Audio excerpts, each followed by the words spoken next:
Wanted to talk about the text messages, screenshots, etc. that Freely had shared on the Tumblr. She since deleted them, but some people have got them and recycling them and just using them for their own personal agenda against myself or against Freely.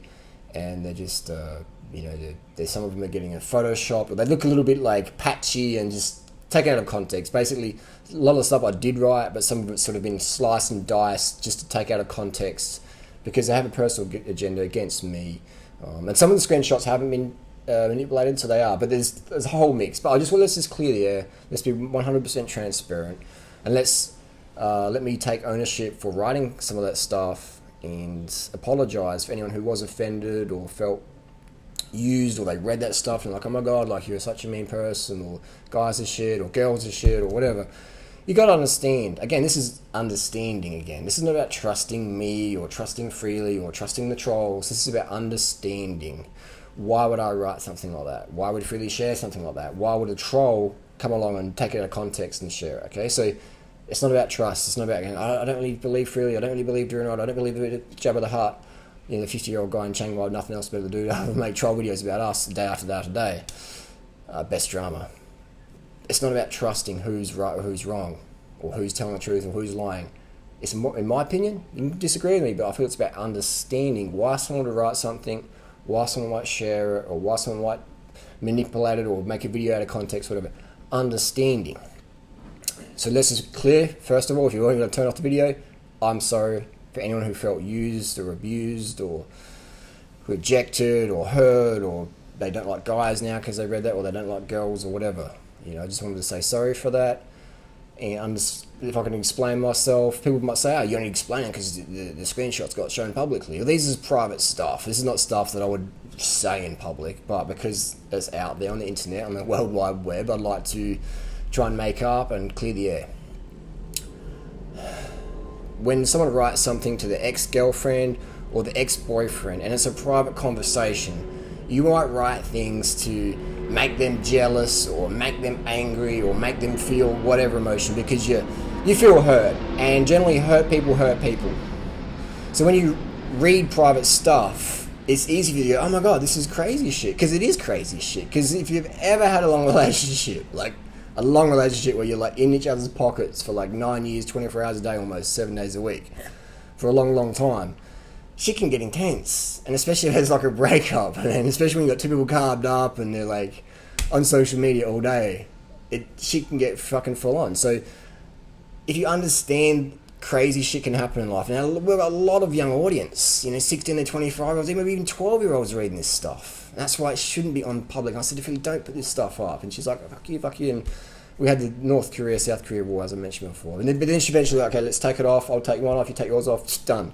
And then the trolls bring it up. So for the 12-year-old audience out there, this is what adults do when they're angry or they feel hurt or whatever. They play games with each other. So don't read into this more than it is. It's just conversations between two people. I think I said one of the comments about someone making a bed for me, and when I saw that person make the bed, I was like, this person's fucking legit. But when I wrote that to Freely, I was like trying to be all badass, like, yeah, she made my fucking bed in the morning, and like, I didn't mean it like that, but I meant it like that when I was talking to Freely, But when I saw someone make the bed, I was like, wow, this person's a hard-working individual. And I've met some really awesome people the last few months, guys and girls. And I just wanted to say that I think the best thing anyone can do is communicate clearly with intention from day one. And often when you're in a relationship and you're hitting the rebound, or whatever they call it, rebound, what even is rebound? Maybe you feel rejected, or you feel lonely, or you feel hurt, and you want some attention from someone else. And that's fine, and it's normal, but it's really, really powerful to be clear with people what you're feeling, what you want, what you don't want. If you're unsure, communicate that as well, and don't rush into anything, because it's easy to when your emotions are like, all fired up, or you got all these emotions running in your body. It's easy to make decisions or choices that you may regret in the future.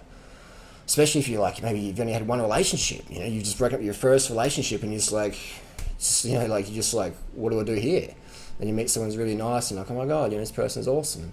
Be careful, don't rush into things. But at the end of the day, communicate the best you can.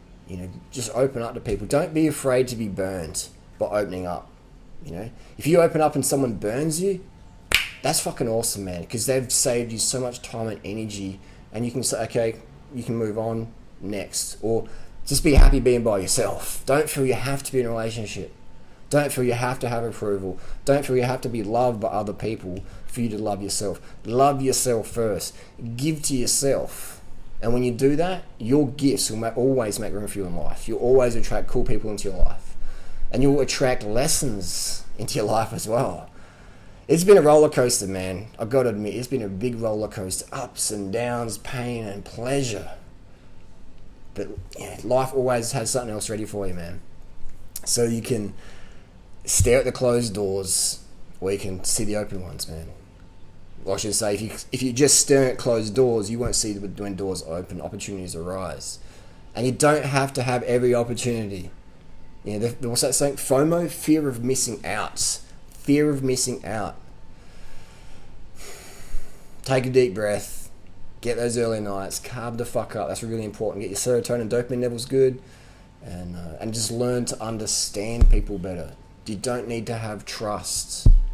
It's easy to bullshit someone to trust you. Understand. Why would someone say something like this? Why would they do that? Otherwise, it's easy to feel really angry or really hurt or really burned. So again, in case it wasn't clear, anyone still feels whatever at me, I'm sorry. I'm deeply sorry.